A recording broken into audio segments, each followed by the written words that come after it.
I looked around, half expecting someone to jump out from behind the couch and laughingly tell me I was on candid camera. I'd have said Jerry Springer, except in his case, I'd have been lured to his studio under a false pretense. It had to be a joke. It was too surreal, too bizarre, too warped to be true. I longed for it to all be one huge joke, bad taste and ill-conceived, but a joke nonetheless. But it wasn't. It wasn't because there was Marcy following me around, babbling on with every sentence containing the word, sorry. What was Marcy sorry for? It will probably take me a lifetime to decipher it all, but the gist of it all I will try to share as best I can.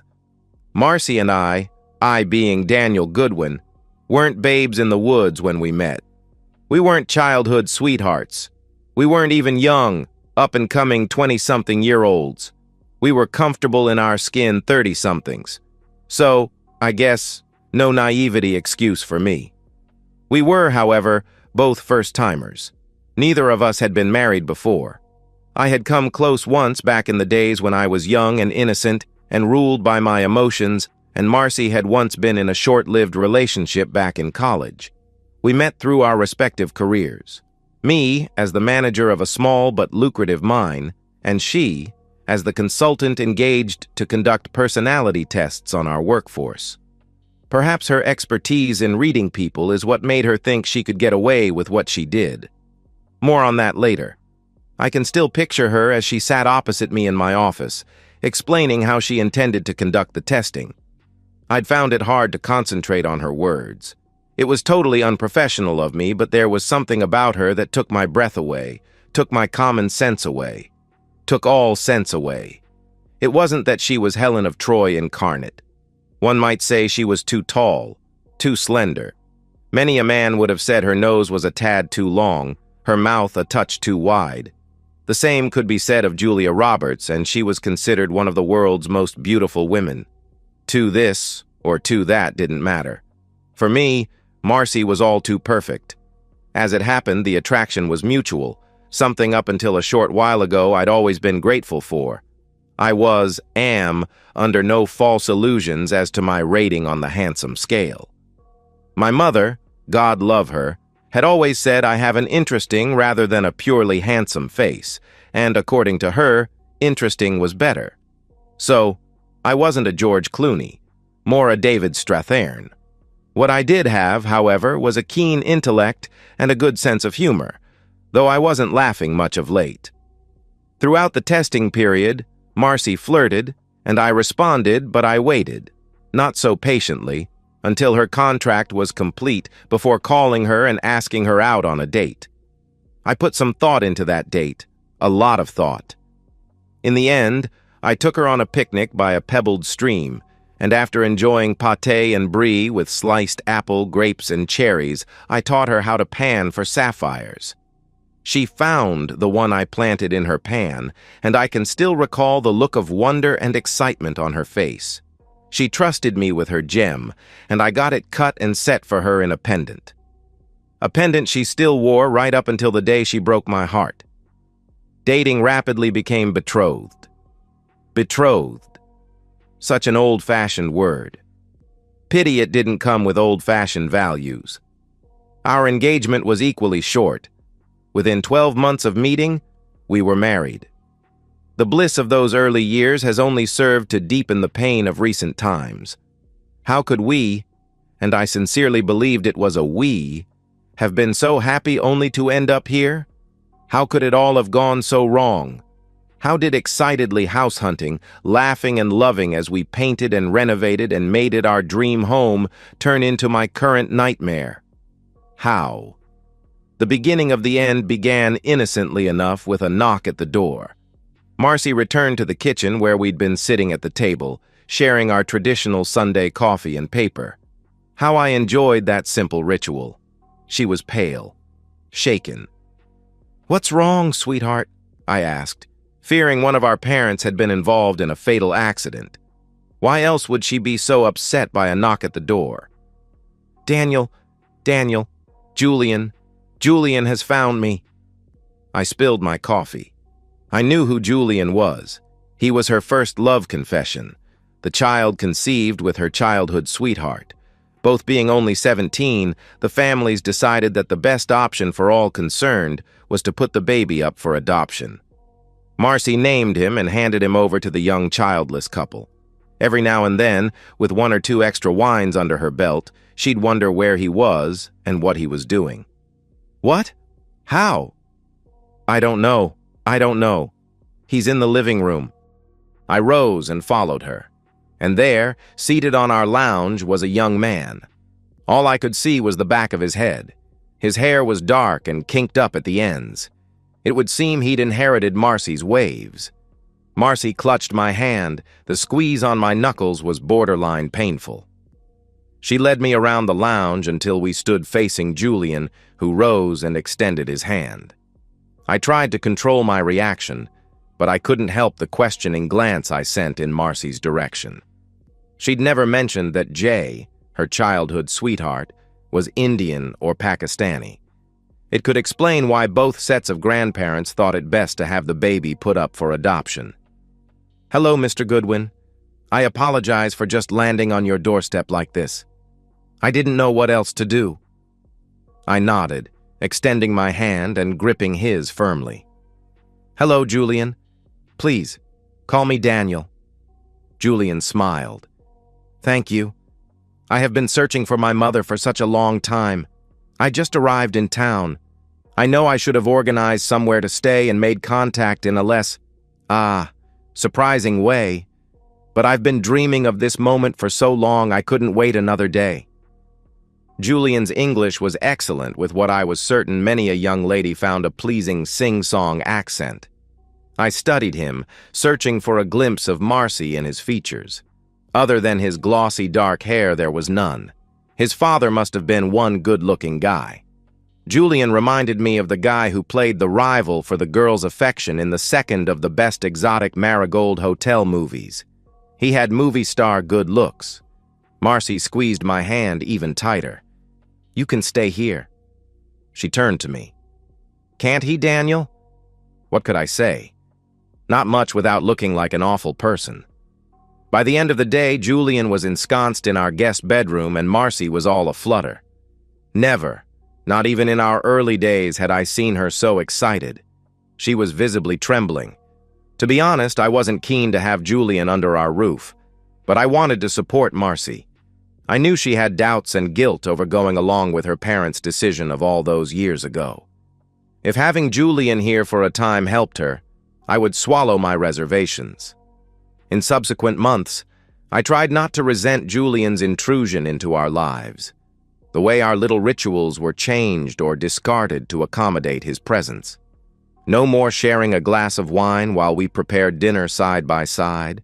No more leisurely Sunday mornings spent in bed before sharing a coffee and a paper, doing the crossword together. No more Saturdays spent wandering the markets or browsing in antique shops. No more drives to the mountains to go for a hike. Even our weekday messaging dwindled off to almost nothing. And then, there were the new traditions. Now it was Marcy and Julian cooking a meal together, most of it curries. As much as I enjoyed all manner of Indian cuisine, having it almost every night wore thin. If I wanted something like a steak, I had to prearrange it with Marcy so she and Julian could go out for the evening, as Julian was raised as a Hindu and my eating of beef was offensive to him. It became the pair of them going on weekend outings. Though nothing outright was said, both made it clear that they preferred I didn't tag along. Apparently, I would find museums and galleries boring. Evenings were spent watching them with their heads bent toward each other in conversation and shared jokes, or witnessing their hugs, which always seemed to go on a tad too long, or listening to the irritating way he, as a grown man, called her mummy like a small boy. I felt like the third wheel in my marriage, an intruder in my own home. I tried to stem the flow. I asked her out on dates, surprised her with flowers. The list goes on. Her lack of reciprocation hurt. I can't deny it. Bit by bit, my wife was slipping away from me, and all the while I felt like my hands were tied, my tongue sheathed. I couldn't say anything without sounding like an unsupportive, selfish, insecure, jealous person. I found Julian various jobs, none of which, for one reason or another, were suitable. I sent him and Marcy links to apartments to rent. I offered to pay his rent until he was settled. Again, nothing came of any of the leads, of my offer. My frustration grew, my resentment right alongside of it. Our previously wonderful intimate life faded to almost nothing. Quick, late at night, purely physical. Gone was our intimacy, our connection. Gone was the sensuality, the experimenting. My wife, my marriage, was disappearing before my eyes. The months dragged on, and with each day my happiness was eroded that little bit more. I was lonely, living in a house with 2 other people. I might as well have lived alone for all the effort Marcy and Julian made to include me. If Marcy saw my pain and bewilderment, she ignored it. She certainly avoided being alone with me for any length of time. Done, I was certain, to preempt my confronting her. Marcy scaled back her contract work, so her only financial contribution to our household was her income from her college lecturing, which was a part-time position. So not only was I being excluded, I was also being asked to fund the exclusion. I felt like I was only kept around to pay for their lifestyle. He was the reason for her loss of interest in her career, in me, in our life together. So I resented him, and in time, I came to resent her. The final straw was when their actions began to affect my work. I was responsible for the lives of 160 men. Not only their livelihood, but their well-being, their safety. The decisions I made could kill if poorly made. On the spur of the moment, I decided to take a week off. I needed to get my head together. I needed to have a serious conversation with Marcy. No more avoiding the issue. Things had to change. I wouldn't continue the way I had been. I organized my time off on Thursday and went in for a half day on Friday to tie up a few loose ends. On my way home, I stopped to buy flowers and wine. I planned to steal Marcy away from Julian for the evening and take her to one of our favorite restaurants, a small French bistro. Perhaps, away from our home, away from Julian, she would not only hear my words, she'd listen. And, as a bonus, I'd get a steak cooked to perfection. I felt buoyed by my decision, quietly hopeful my calm and reasoned arguments would reach my emotionally absent wife of the last 9 months. I let myself in, juggling flowers and briefcase. The house was quiet except for some Indian sitar music coming from the upper floor. I assumed it was coming from Julian's room. I dropped my case in the entryway and the flowers in the kitchen sink. I made my way up the stairs to our bedroom, intending to shower and change out of my work clothes. Not surprisingly, the bedroom door was open. The music issuing forth confused me for a moment. I stepped into the opening and froze. I couldn't comprehend what I was seeing. It couldn't be. My first reaction was self-loathing for conjuring such an awful image. Why? Why would my imagination conjure an image of my wife intimately involved with her son? What kind of sick excuse of a man was I for harboring such thoughts in my subconscious? The floor beneath me seemed to shift, spiral and roll like vertigo. I gasped. The music masked it, same as it masked their whispers and the soft rustle of sheets as they moved together. Their movements continued while I stood, rooted to the spot. Swaying, yet skewered as if someone had nailed my feet to the floor. My stomach kept spasming, my throat at war with it, swallowing the bile of my disgust that was seeking an exit. Her pendant, the one I had made for her, swung like a pendulum. I wanted to drag my gaze away from it, from the horrible scene before me, but I couldn't. It was the anchor stopping me from toppling over as my world shifted. It was like watching a car wreck about to happen, one where people were bound to die. You want to turn away but can't, the crash a magnet too powerful to resist. My wife, the love of my life, was sick and perverted, depraved. Marcy, Marcy, what have you done? My heart broke. As much as I'd grown to dislike Julian, what Marcy had allowed to happen, it didn't matter who had seduced who, she was supposed to be the mature adult, was wrong. He was only 20. As much as he might think himself a man, he still had a lot of growing up to do. And Marcy, with her knowledge of personality types, had the skills to manipulate him. I had to do something. What? Call the police. They'd need evidence. I fumbled in my trouser pocket and extracted my phone. My hands were shaking. It took me 3 attempts to open my phone. I inhaled, trying to steady my hands, and videoed them. They were oblivious. Seeing them on the screen of my phone made it all seem worse.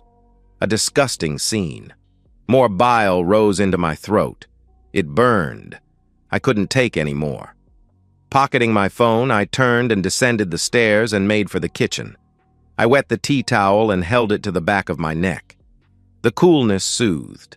I left it draped across my neck and shoulders while I filled a glass with water. I took a hefty gulp, swishing it around to rinse the bitterness from my mouth before spitting it into the sink.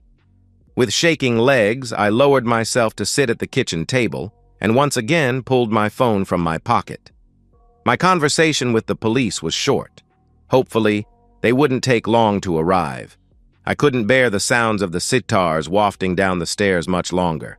It might as well have been fingernails being run down a chalkboard. Each note was excruciating. I just wanted to escape the nightmare my home had become. I heard car doors opening and closing and made my way to the front door. It seemed to take forever to cover the short distance. 2 police officers, a man and a woman, were framed in the doorway. Not a word was spoken as I indicated the stairs. The officers crept forward, police batons in hand, and slowly and silently climbed the stairs. That's where the sound of strumming sitars ended and the shouting began. Thuds and scuffling sounds reverberated. Each one made me flinch. And then there was quiet. No music, no thuds, no cries, only muffled voices. I stared up at the landing. The male officer appeared first, guiding a handcuffed and clad only in boxers Julian. Marcy and the female officer followed. I gulped. Marcy was also handcuffed. She wore her favorite dressing gown, tightly knotted at her waist. She hung her head, but I could see her face was white. And worse, the flush of shame still colored the area of her chest visible in the opening of her robe. Marcy swiveled her head toward me. My feelings of horror and revulsion must have been plain on my face. "He's not my son," she wailed. With each step, she repeated herself. Over and over again, "He's not my son. He's not my son." Her voice set me free, and I turned and walked away, back to the kitchen, her words following me. "You will have your chance to prove that, Mrs. Goodwin, down at the station." I hovered near the table, unsure of what to do next. The male officer returned. "Mr. Goodwin, I'm Officer Kaplan. Are you able to share with me the video you mentioned taking? Its evidence?" For the 3rd time in less than an hour, I pulled my phone from my pocket and forwarded Officer Kaplan the clip I had made of Marcy and Julian's encounter. "Daniel? May I call you Daniel?" At my nod, he continued. "Daniel, you're probably in shock. Is there anyone I can call for you?" "Number, I'll be all right. I just need time to think, to wrap my head around this. I had no idea until I walked in on it." Kaplan fished in his shirt pocket and handed me a card. "That's got my cell number on the back. I will be in contact as we may need to collect evidence in order to prosecute. Are you able to stay elsewhere for a few days?" "Yes. I can't stay here. Not now. I'll book myself into a hotel. Keep your phone with you if you don't mind. We may need to ask you some questions." "Okay." With that, he was gone, and I was alone, the house now eerily quiet. The silence pressed in on me. I needed to escape. I looked at the stairs. I would need to climb them to pack a few items of clothing. Dread clawed at my belly. Clothes could be bought, but things seen could not be unseen, and I didn't want to see the aftermath of Marcy's betrayal in a mess of bedsheets and discarded clothes. I already had enough images to deal with. I grabbed my keys and briefcase and walked out the front door. Within minutes of being behind the wheel, I knew I shouldn't be. I was an accident waiting to happen. I pulled over, doing a poor job of parking, but that was the least of my worries. Luckily for me, I was parked only a few doors away from a coffee shop.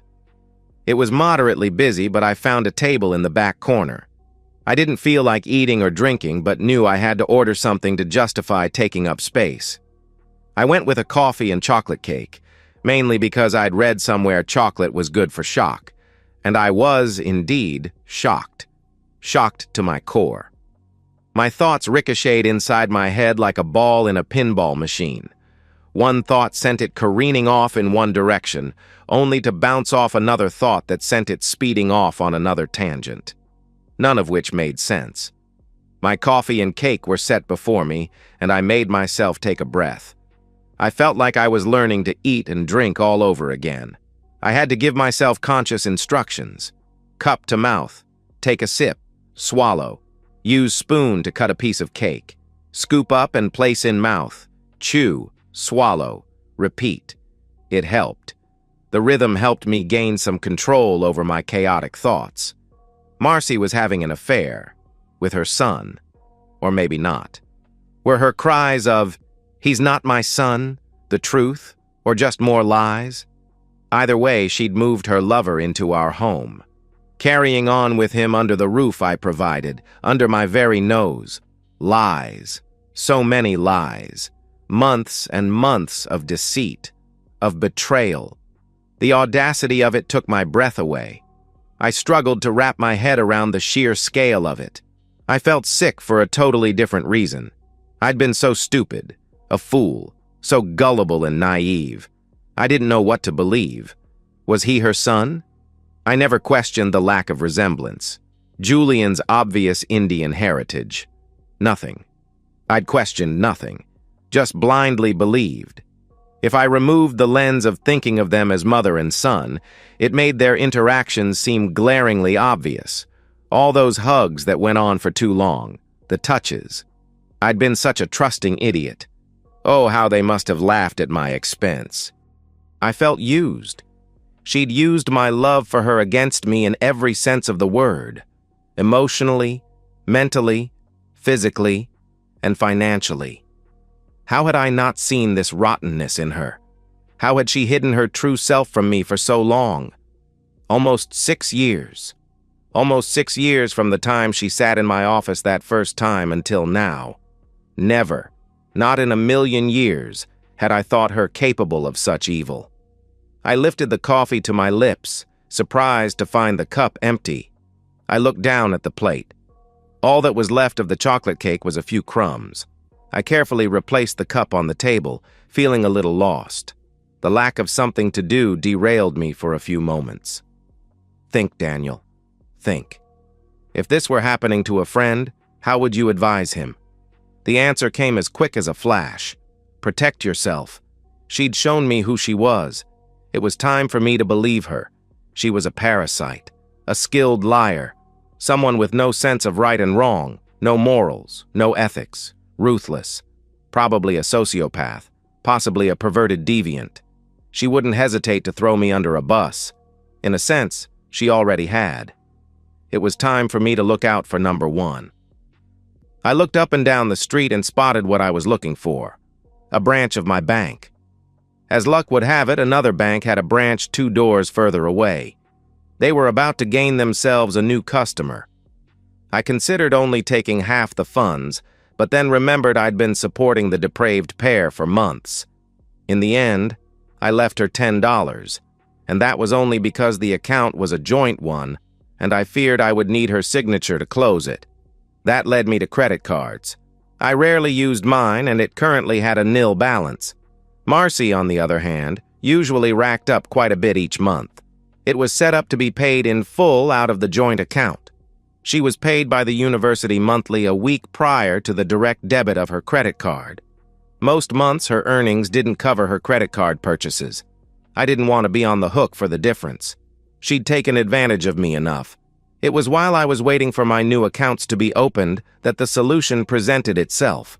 I needed to make a public announcement to the effect that Marcy and I were separated as of today and that I would not be responsible for any debts she incurred. It might not work. It might have no legal standing, but it was worth a try. I glanced at my watch as I left the bank, hoping I could place the advert online in time for it to be in the next day's edition.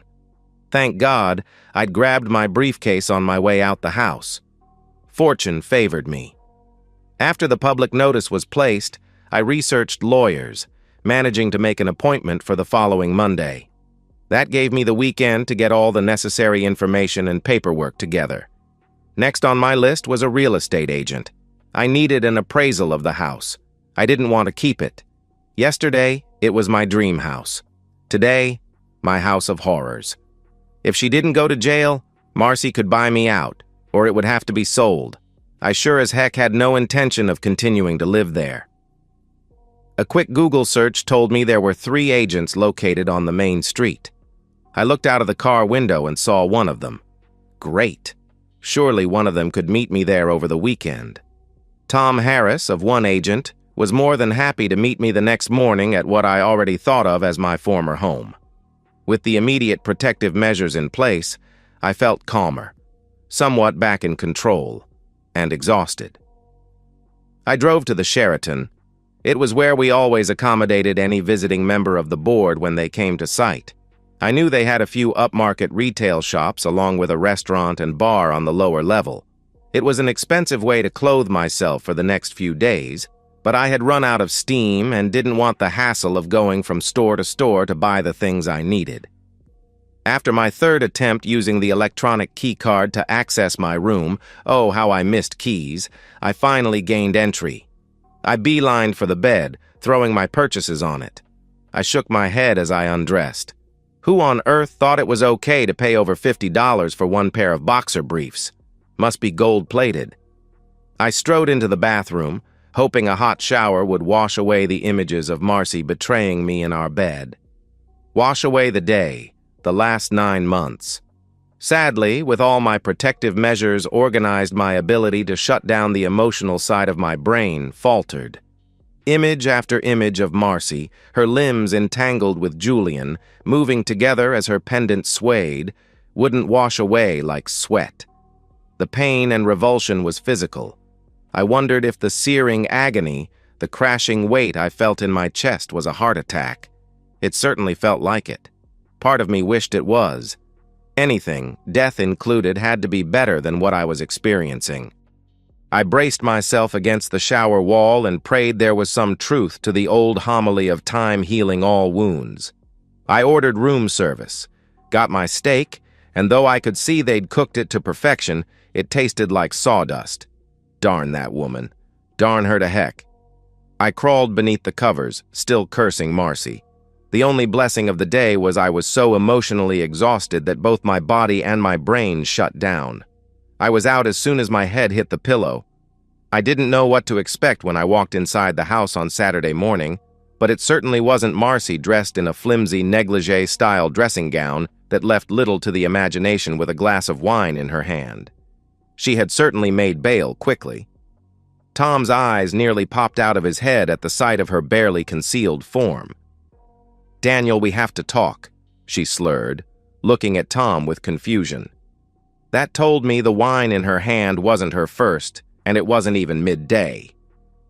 "Oh, I'd say you pretty much said it all yesterday, Marcy. A picture paints 1,000 words and all that." I turned to Tom. "So this is, as you can see, the front entryway. If you follow me, I can show you the kitchen. It's new, only just over a year old." Tom looked uncomfortable but stepped past Marcy to follow me. "The bench tops are quartz, the splashback's glass. There's a walk-in pantry." "Daniel, what are you doing?" Without turning, I replied, "Giving Tom the grand tour so he can provide an appraisal." "An appraisal? For what?" "For the house, of course. But we're not selling." Would you like me to come back another time, Daniel?" asked Tom. "Would you like some time to sort the confusion out with your wife?" Number. "Not necessary, Tom."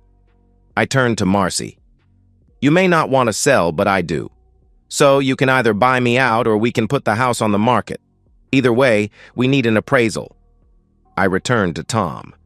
"As I was saying, all the appliances are top of the range. There's also a wine cellar, though, I guess. Technically, it's a wine room." We went from room to room with me pointing out features and Tom taking notes and photos. Marcy trailed behind us, alternating between whimpering and trying to interrupt. I talked over the top of both. Tom did his best to ignore her. I felt for the guy, but hey, once sold, his fat commission would make up for any current awkwardness. As I saw him out, he reassured me he would work out the appraisal overnight and contact me the next day. Excellent. One more job done in the separation of my life from that of Marcy. I closed the door and turned. Marcy was so close I almost knocked her over. She reached out and grabbed my arm to steady herself, and a waft of sour wine mixed with her perfume curled up my nostrils. My skin crawled. "Daniel, please, let's talk about this." "Like I said earlier, there's nothing to talk about." "Please, Daniel, let me explain." I stared hard at her. "Will explaining make you feel better?" "Yes." "Well, Marcy, after the perversion I witnessed yesterday, that being the culmination of 9 months of deceit, 9 months of betrayal after betrayal, I have no interest whatsoever in doing anything to make you feel better." "Daniel, you're rushing into a decision you may regret." I laughed derisively. She had to be kidding. "What would I regret exactly, Marcy? Walking in on you with your son? He's not my son. Says you, the liar, the backstabbing cheat. So what would I regret? Being lied to? Being betrayed? Maybe being used? Being made a fool of? Which one would I regret? Losing my love. You would miss me. We're good together. Losing your love? Oh, I think it's clear I lost that nigh on a year ago. I was just too trusting to realize. Heck, that's presuming I ever truly had your love in the first place. And Marcy, you've been absent in all the ways that count for months now, so adding your physical absence to the list would hardly cause a ripple. I do love you, Daniel. Truly I do. This thing with Julian took me by surprise. Blindsided me, you might say. He was in my class. There was something about him. I just felt this instant connection. I got, swept off my feet, a little obsessed. Instant connection. Blindsided. A little obsessed? Marcy, you moved him in, flaunted your affection, betrayed me in our bed, told me he was your son. You told my parents the same. For all I know, he really is your son and you're a depraved woman. A sick deviant. Number. No, she moaned. You can't really believe that. I am sorry. I never meant to hurt you. Yes, your actions say that loud and clear, I replied, sarcasm lacing each word. It's true. You have to believe me. No, I don't, Marcy. I don't have to believe a single word out of your mouth ever again. You gave up your right to my blind belief the day the first lie to me passed your lips. I don't want a divorce, she whispered. And I didn't want a depraved pervert, a backstabbing, lying, using, cheating woman for a wife.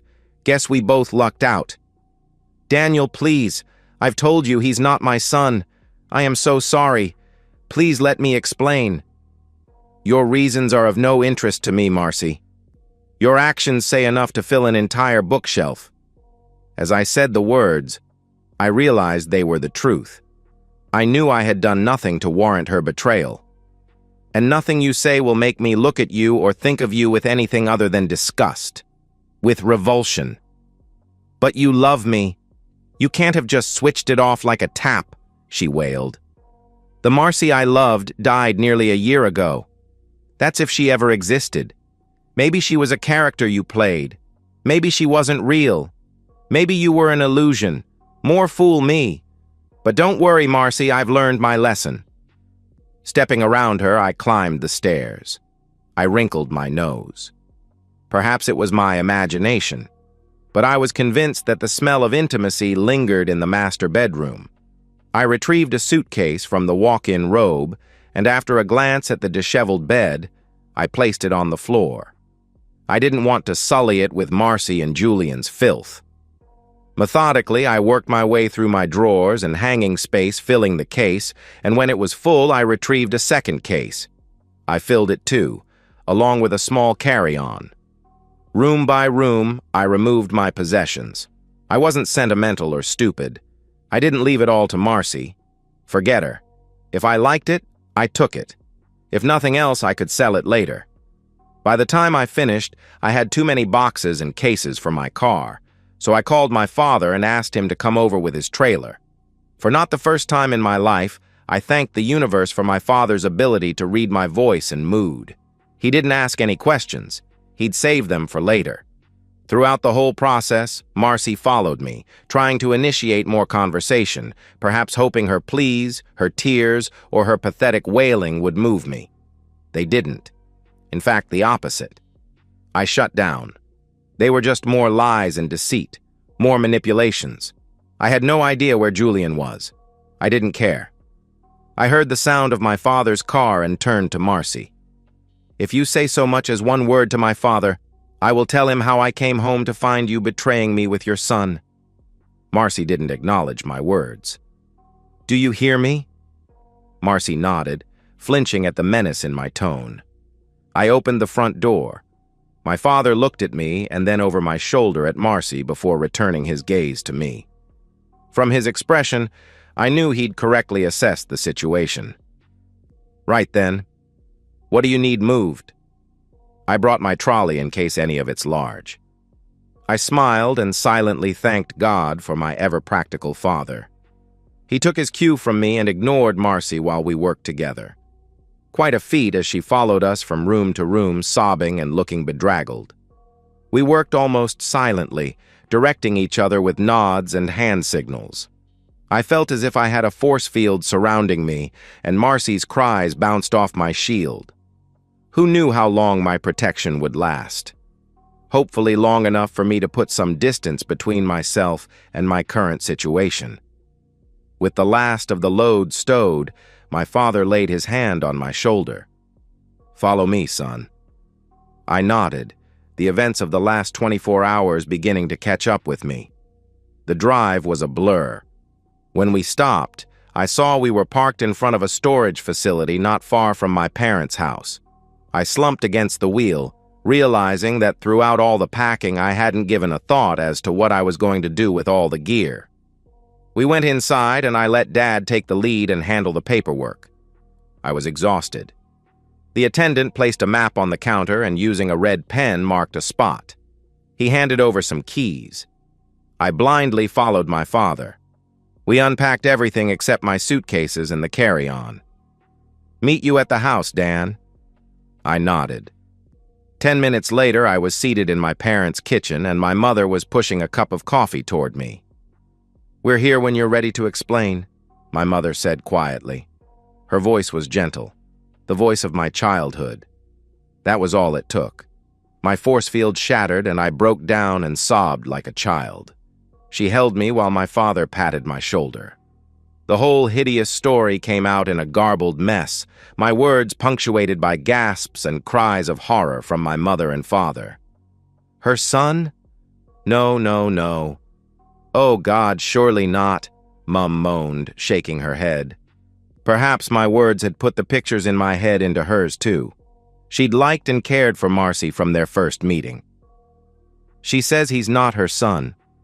I don't know what to believe, Mum. What are you going to do? Asked my father. I called the police.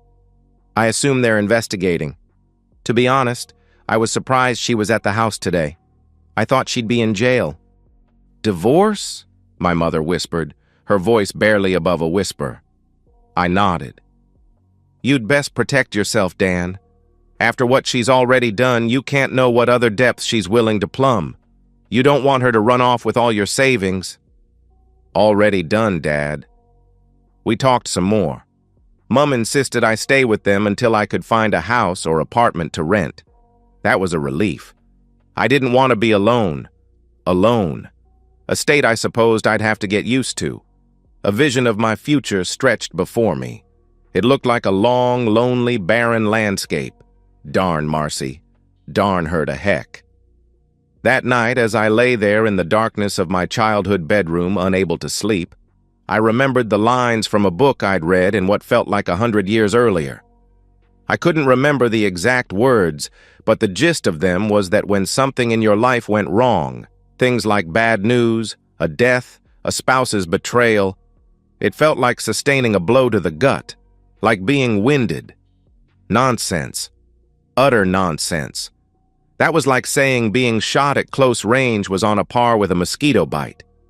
My mind replayed the horror of seeing Marcy intimately involved with her son, her lover, in the bed she had shared with me. I could remember the moment as clearly as if I were still in it. I could still hear the sitar and the rustle of the sheets. I could still smell a waft of Marcy's perfume and hear my gasp of shock, feel the thunder of my heart, the tight band of compression around my chest. No amount of effort would stop my mind from making me relive the moment over and over again. It was a scab my brain just had to pick. What I felt as wave after wave of horror and disgust washed through me as violently as it had when I'd stood in the doorway, seeing it for the first time, was so much worse than losing breath by being punched in the solar plexus. The closest I could come to describing it accurately would be to say it resembled having someone attach a high-powered vacuum cleaner over my heart and sucking the very life out of me. Everything. All the things that made me. Intangible things that had absolutely no physical substance, the way my height or the breadth of my shoulders did, and yet were so much more important in defining who I was.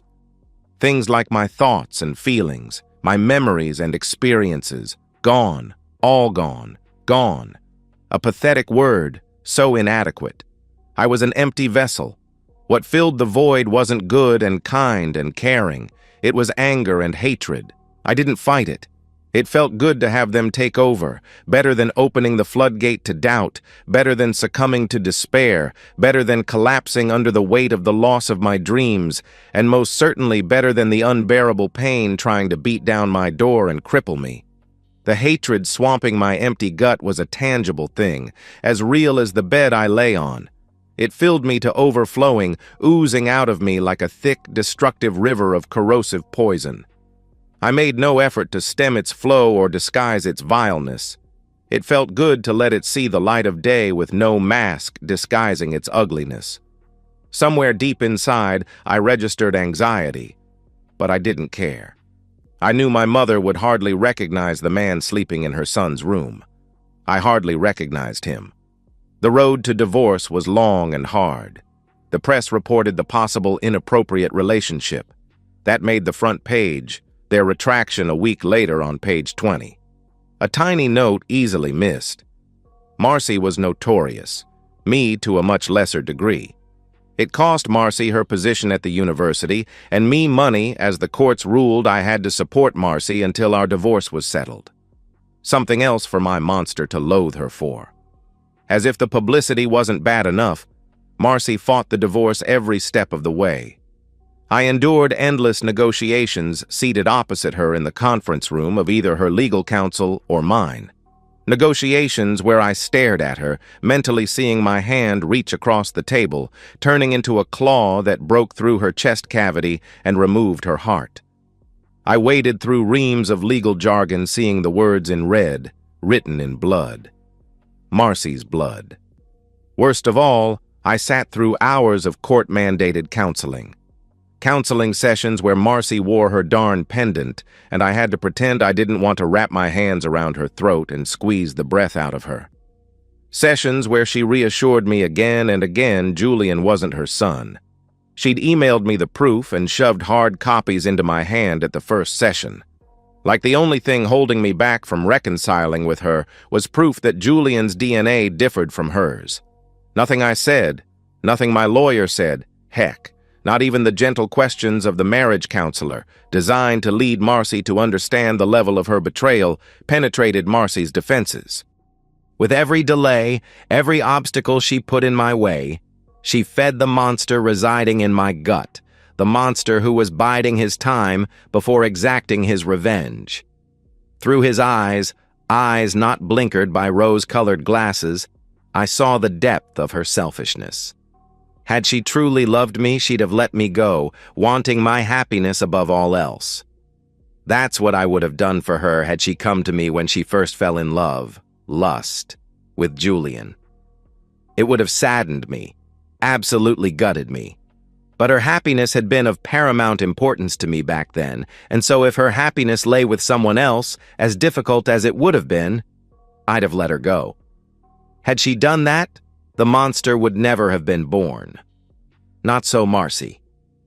From my personal one-on-one sessions with a therapist, also mandated by the courts, I came to understand Marcy needed my forgiveness. She needed my love to continue. She needed me to take her back and continue as if the last year and a half hadn't happened.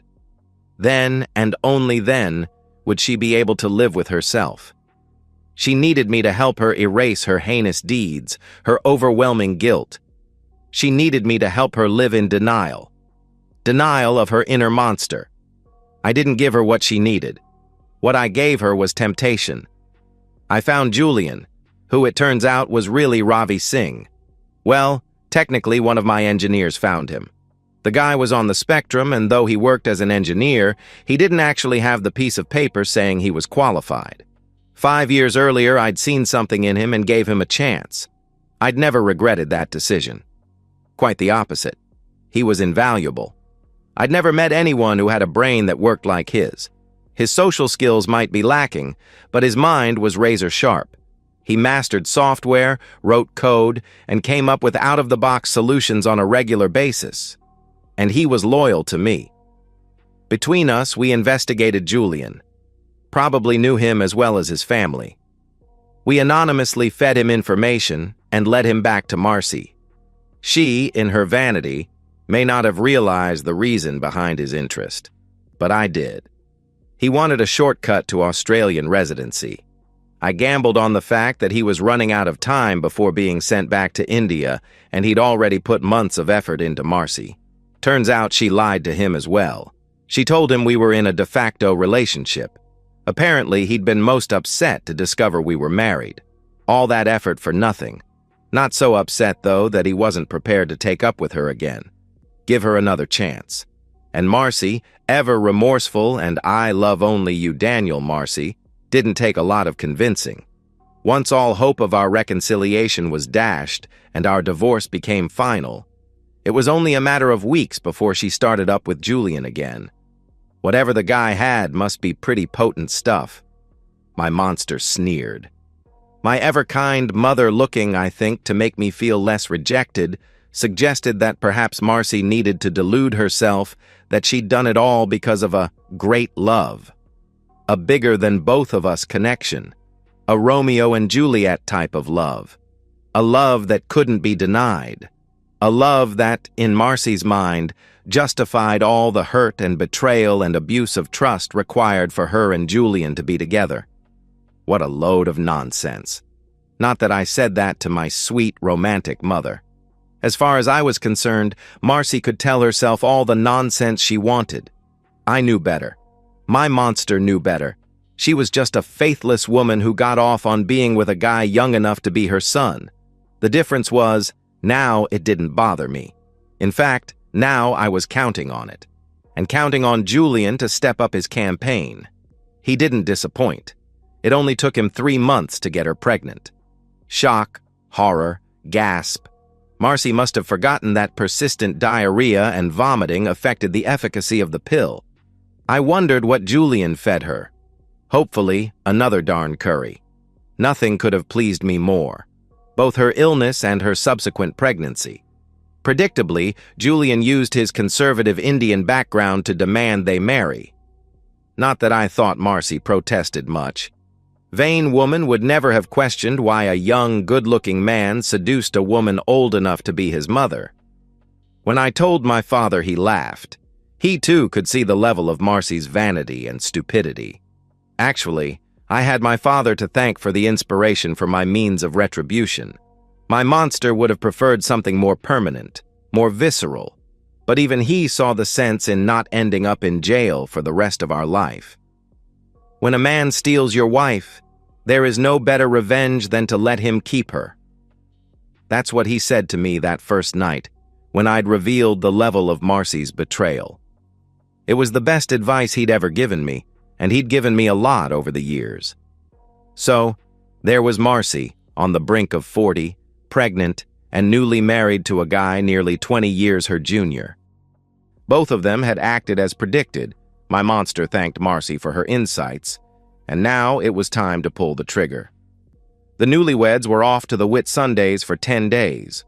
When all was said and done, I should find a way to thank them both for making my job so easy. Their absence made the job of planting in their garage the bags of fertilizer and aluminium powder easy, both collected over the course of many months from my mine. I really do love my job. That with cans of diesel oil and sacks of old nuts, bolts, and nails, all the makings of a homemade explosive device. Somewhat harder, well, impossible for me, but not for my trusty engineer, was making Ravi a paid-up member of a militant Hindu group calling for violence against Muslims. Throw in some floor plans of the Lakemba Mosque, Australia's largest mosque, and, voila, you have a terrorist. Just add fertilizer. After that, all it took was an anonymous tip-off to the federal police by a concerned citizen. Julian was picked up upon his return from his honeymoon. Lucky for me, they weren't as charmed by him as my ex-wife. I do wonder what I would have done if they'd just released him. Glad I didn't have to cross that bridge. Once again, the delightful couple made the headlines. The notoriety couldn't be for a more deserving pair. Marcy didn't photograph so well this time. The pregnancy was taking its toll on her. I guess having a kid at 40 was a tad harder on the body than for a woman in her 20s or 30s. Months later, good old Ravi was deported. Back to India he went, with a note on his file that he was never be given entry to Australia. And Marcy? Well, she moved to Australia's equivalent of the Wild West, the Northern Territory, probably in the hope of escaping her notoriety. She gave birth to a healthy baby boy. That was 5 years ago. All I know of Marcy these days is that she is a 40-plus woman, a single mom with a biracial child, hopefully a good form of contraception, that she can't work in her chosen profession because her reputation is shot. Any potential employer or teaching position would require references, and hers would come up as terrible. Who would want to employ someone suspected of inappropriate relationships or being the wife of a terrorist? Other than those assumptions, I have no idea how she or her child have fared, what sort of employment she sought or gained, whether she stayed in Darwin or moved elsewhere. I have no knowledge of her movements whatsoever, and that's the way both me and my inner monster want it. Turns out my inner monster has boundaries, no harming kids, and I couldn't harm Marcy any further without her child feeling the reverberations of that harm. He, my monster, my temporary insanity, has been asleep for a long time now, hopefully to remain so forever. My sweet miracle, my wife Cassie, and our bundle of energy toddler have never seen or felt his presence. It feels good to have love and warmth and kindness flow through my veins again. I am at peace. And so, we've reached the end of today's story. Was it what you expected, or did it take a twist you didn't see coming? I'm curious to hear your thoughts. Share them in the comments below, and let's get a conversation going. If this story kept you hooked, make sure to hit that like button. And if you're new here or just haven't subscribed yet, now's the perfect time to join our community. I bring you fresh, captivating stories every day, so click that subscribe button and turn on notifications so you never miss out. Thanks for watching, and I'll see you in the next one.